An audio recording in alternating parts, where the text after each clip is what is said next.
ఆచి చికెన్ మసాలా. చక్రాలు లేకుండా బండి నడవచ్చు. బ్రోకర్ అనేవాళ్ళు లేకుండా ఈ సమాజం నడవదు.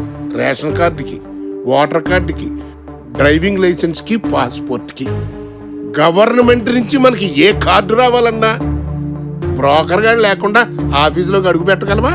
మీరు ఇక్కడ సావుని చాలా దగ్గరగా చూశాను. దేవుడా, ఒక్క ఛాన్స్ అని అడిగాను. ప్రతిదీ లంచంతో కొనడానికి ఆయన మీలాగా బ్రోకర్ కాదు. నార్మల్ ఇలా చూస్తూ కూర్చుంటే మన పని అయిపోయినట్టే. ఇవాళ ఏదో ఒకటి చేయాలి. ఏమంటారు? చిన్నగారు వెళ్తున్నాడు. ఎట్రండి ఎన్నాళ్ళండి పిట్టు చచ్చిపోయాడని ఏడవడం? గణపతి గారిని నమ్ముకున్నాం. బ్రోకర్ ఫీజు కింద లక్షలు దారిపోసాం. ఆ ఇంజనీర్ సంతకం పెట్టమంటే పెట్టడు. అడిగితే గణపతి రాని అంటాడు. నాది కూడా సేమ్ ప్రాబ్లం అండి. మర్డర్ కేసు మాఫీ చేస్తానని చెప్పి ఎస్పీతో మాట్లాడతానని మధ్యలో వదిలేశాడు. నా చేత అయితే ఏకంగా ఇదే రిజిస్టర్ కి 10 లక్షలు ఇప్పించాడు. వాడేమో డబ్బులు మింగి ఉలకడు పలకడు. ఈ గణపతి ఏమో దొరకడు. ఏమయ్యా, బ్రోకర్స్ కి ఫీలింగ్స్ ఉండవా? సెంటిమెంట్స్ ఉండవా? మేము మనుషులువేనయ్యా. గణపతిని స్థిమిత పడగానే లైన్లోకి వస్తాడు, మీ పనులన్నీ క్లియర్ చేస్తాడు. అప్పుడు ఎవరు ఏడవక్కర్లేదు, మా కోసం ఇక్కడ వెయిట్ చేయక్కర్లేదు. ఛా, వద్దన్నా, పర్లేదు తాగరా. ఆ కాంట్రాక్ట్ వాళ్ళకి ఇప్పించకపోతే ఆ ఫ్లైఓవర్ కూలేది కాదు, దాని కింద పడి సిద్ధు చచ్చిపోయాడు కాదు. ఆ పాపం నాదే అన్న. రేయ్, బొడ్డు కోసి బిడ్డని తల్లి నుంచి వేరు చేసేది డాక్టర్ రా. ఆ తర్వాత ఆ పిల్లోడు పెద్దోడై ఉగ్రవాదై 100 మందిని చంపేశాడనుకో, ఆ పాపం బొడ్డు కోసినోడు దవుద్దా? ఏమైనా ఈ బ్రోకర్ పని తప్పు అనిపిస్తుంది అన్న. అరే గని, బ్రోకర్ అనే పదం వినటానికి తప్పుగా అనిపించినా ఆ పని చేయడం తప్పు కాదురా. ఎందుకంటే పెళ్లి కుదర్చాలన్నా, పెళ్లి జరిపించాలన్నా, పెళ్లి రిజిస్టర్ చేయాలన్నా, రిజిస్టర్ సర్టిఫికెట్ ఇవ్వాలన్నా, రిజిస్టర్ పెళ్లి చేసుకున్న వాళ్ళు విడిపోవాలన్నా, ఒకవేళ వాళ్ళు మళ్ళీ కలిసిపోవాలనుకున్నా బ్రోకర్ అవసరం రా. పొలం కొనాలన్నా, స్థలం కొనాలన్నా, ఇల్లు కొనాలన్నా, కొనటానికి ఫైనాన్స్ కావాలన్నా, ఫైనాన్స్ వచ్చిన తర్వాత రిజిస్టర్ చేయించుకోవాలన్నా, ఆ రిజిస్టర్ అయిన దాన్ని మళ్ళీ అమ్మేసుకోవాలన్నా బ్రోకర్ అవసరం లేదు. అంతెందుకు, ఆసుపత్రికి వెళ్ళు, మంచానికి, వైద్యానికి, నెత్తురికి, నేత్రానికి, గుండెకి, కిడ్నీకి, సచ్చిన పుట్టిన సర్టిఫికెట్కి, గవర్నమెంట్ వాళ్ళు నడుపుతున్నటువంటి ఆరోగ్య పథకం సవ్యంగా నడవడానికి బ్రోకర్ లేకుండా వద్దంటారా?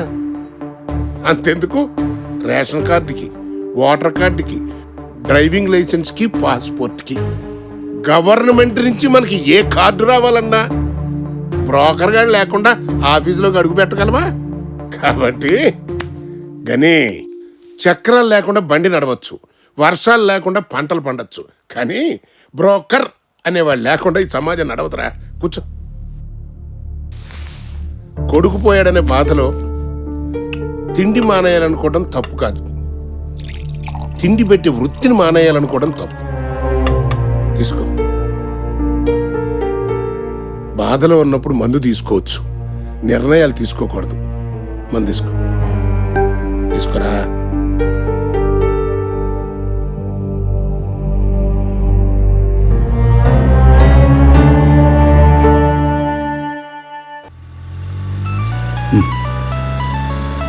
హలో గణపతి గారు, నేను సీఎం గారి పిఏ గోపాల్ని మాట్లాడుతున్నాను.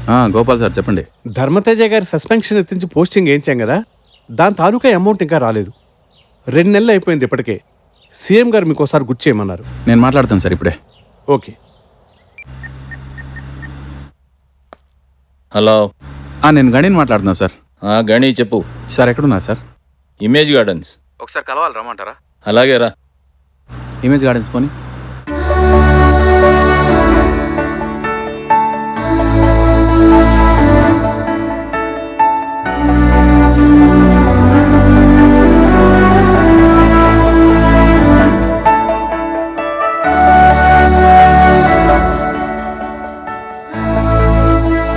డాక్టర్, ఖర్చు గురించి ఎప్పుడు ఆలోచించకండి.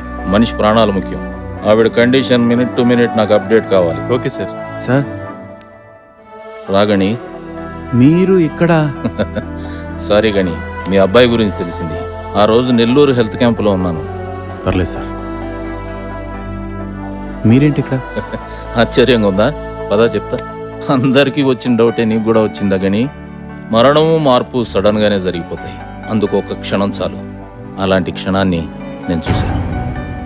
నేను ఒకరోజు ఢిల్లీ నుంచి హైదరాబాద్ ఫ్లైట్లో వస్తున్నాను. ఫ్లైట్ ఇంజన్లో ప్రాబ్లం ఉన్నారు. క్రాష్ ల్యాండింగ్ అవుతుందని అనౌన్స్ చేశారు. ఫ్లైట్ చాలా స్పీడ్గా కిందకు కూలిపోవడం మొదలుపెట్టింది. లోపలందరూ అరుపులు, ఏడుపులు. అది కూలిపోతున్నంతసేపు చావుని చాలా దగ్గరగా చూశాను. ఆ క్షణాల్లో గడిచిన నా జీవితం అంతా నా కళ్ళ ముందు కట్టినట్టు కనబడింది. అప్పటి వరకు నేను చేసిన అన్యాయాలు, అక్రమాలు, తప్పులు మాత్రమే కనిపించాయి. అదేంటో ఒక్క మంచి పని కూడా కనబడలేదు. భయం వేసింది. ఆ భయం మరణ భయం కంటే భయంకరంగా కనిపించింది. ప్రాణాలు గుప్పెట్లో పెట్టుకొని చావుకి దగ్గరవుతున్న క్షణాల్లో దేవుడా ఒక్క ఛాన్స్ అని అడిగాను.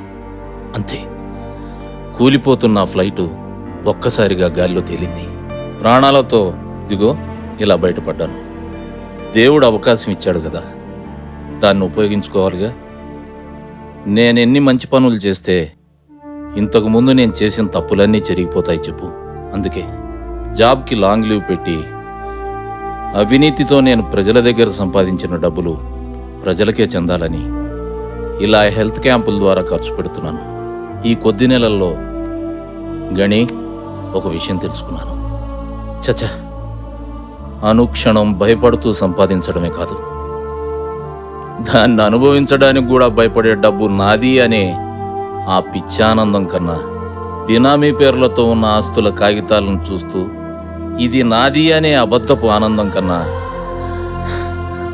నీ వల్ల నాకు పునర్జన్మ దక్కిందయ్యా అని ఒక మనిషి చెప్పే థ్యాంక్స్లో ఉండే ఆనందం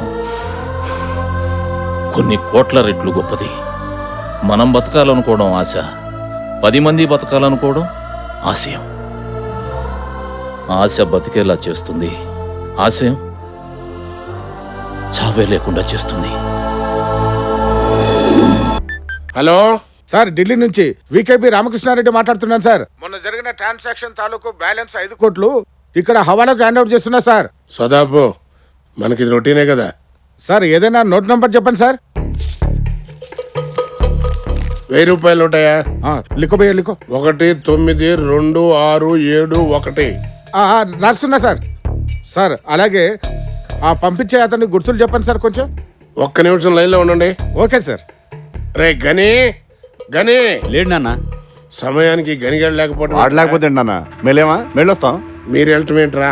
వాడేం చూస్తామేంటి, మేళ్ళొస్తాం చెప్తున్నాం కదా. జాగ్రత్తగా మేనేజ్ చేయగలరా? చేస్తావు నాన్న. ఏమయ్యా, సార్ మా పిల్లల్ని పంపుతున్నానయ్యా. Okay sir. వాళ్ళు నీకు తెలుసు కదా. అయ్యో నాకెందుకు తెలియదు సార్. రేయ్, వెళ్ళేటప్పుడు ఈ 1000 నోట్ జాగ్రత్త, వచ్చేటప్పుడు 5 కోట్లు జాగ్రత్త. అలాగే నువ్వు కదరా.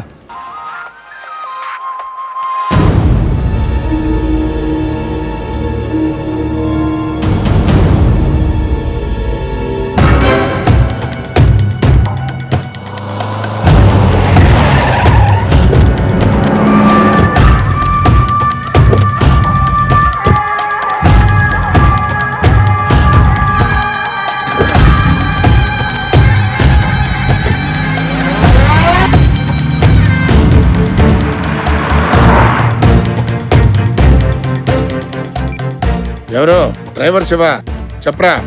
సార్, అబ్బాయిలు వెళ్తున్న బండి వెనకాల TV9 వాళ్ళు బండి వెళ్తుంది సార్. ఆ విషయం నాకు చెప్తావేంట్రా? వాళ్ళకే చెప్పచ్చుగా. వాళ్ళ ఫోన్లు మన బండిలోనే వదిలేసి వెళ్ళిపోయారు సార్.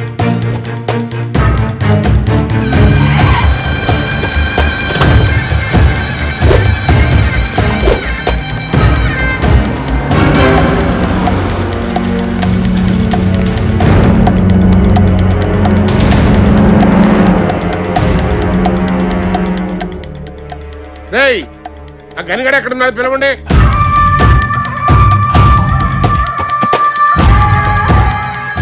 Zoom in.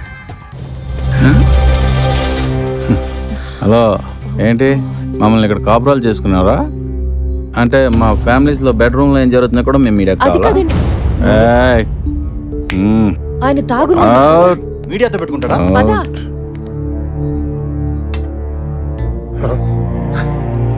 రేయ్, పెద్దడా చిన్నడా, సమయానికి వచ్చి నువ్వు నా బిడ్డల్ని కాపాడి ఉండకపోతే ఈ రాయుడు భారీ పరిశ్రమల శాఖ మంత్రి కాదురా, భారీ హవాలా శాఖ మంత్రి అయి ఉండేవాడు రే. కానీ నా పదవినే కాదురా, నా ప్రాణంతో సమానమైన నా బిడ్డల్ని కూడా కాపాడావు అది నా బాధ్యత అన్నా. రే రే. మీరేం చేస్తారో నాకు తెలియదండి. 2 నెలలు పూర్తి అయిపోతుంది అన్నారు. ఇప్పటిదాకా మీరు పనే మొదలు పెట్టలేదు. అరే మీ పని ఖచ్చితంగా అవుతుందని చెప్తున్నాను కదండి, టెన్షన్ పడకండి. అదంతా కుదరదండి. మా అడ్వాన్స్ తిరిగి ఇచ్చేయండి. మీరు పనన్న చేయండి, లేకపోతే మా డబ్బులు మాకన్నా ఇచ్చేయండి. అంతే.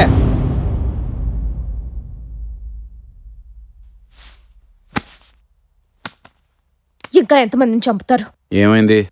ఓహో తెలీదా? ఏమైందో చెప్తే కదా. మాస్టర్ చనిపోయారు. స్కూల్లో ఉరేసుకుని చనిపోయారట. దానికి కారణం మీరే కదా. ఆయన మా నాన్న పెన్షన్ కోసం తిరుగుతుంటే లంచం ఇచ్చి ఆ పెన్షన్ కొన్నది మీరే కదా. ఇంతకాలం నిజాయితీతో బతికిన పెద్ద అయిన ఆత్మాభిమానాన్ని చంపింది మీరే కదా. ఆయన చెప్పులరిగాల ఆఫీసుల చుట్టూ తిరుగుతుంటే ఆయనకి జాలిపడి నేను హెల్ప్ చేస్తే అదేదో పెద్ద పాపంలాగా పెద్ద నేరంలాగా చెప్తావేంటి? ఏంటండి జాలిపడేది? మీరు ఆయనకి సాయం చేశాననుకుంటున్నారు, కానీ ఆయన నిజాయితీ మీద దెబ్బ కొట్టారు. ఆయన నమ్మకాన్ని లంచంతో కొన్నారు. ప్రతిదీ లంచంతో కొనడానికి ఆయన మీలాగా బ్రోకర్ కాదు. నోర్మోయ్, నేనేమైనా ఆయన దగ్గర కమిషన్ తీసుకున్నానా? ముసలాయన నాకు చిన్నప్పటి నుంచి తెలుసు. నన్ను చేరదీసి చదివించింది వాళ్ళు, పెంచింది వాళ్ళు. ఇద్దరు కష్టాల్లో ఉన్నారని హెల్ప్ చేస్తే అది తప్ప? అది తప్పేలా ఉంది. తప్పే.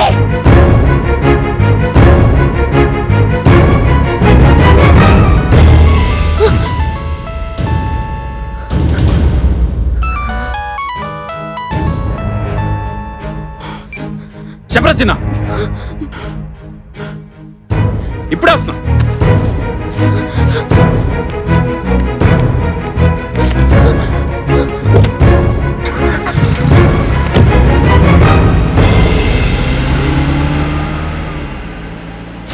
ఏంట్రా మనవడా, ఏం చేస్తున్నావు? కుక్క తోక వంకర సరి చేస్తున్నా. కుక్క తోక వంకర, మనిషి బుద్ధి వంకర ఎవరూ సరి చేయలేరురా.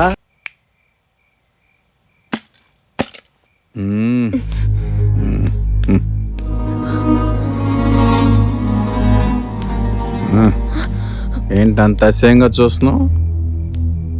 ఈడింకా మారడేంట అనా? పులి మీద స్వారీ చేస్తున్నామే, దిగలేం.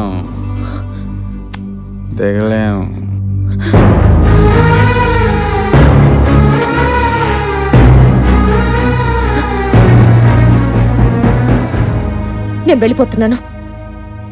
మనిషిగా మీరు పూర్తిగా చచ్చిపోయిన తర్వాత కూడా ఇంకా మనసు చంపుకుని నేను ఇక్కడ ఉండలేను.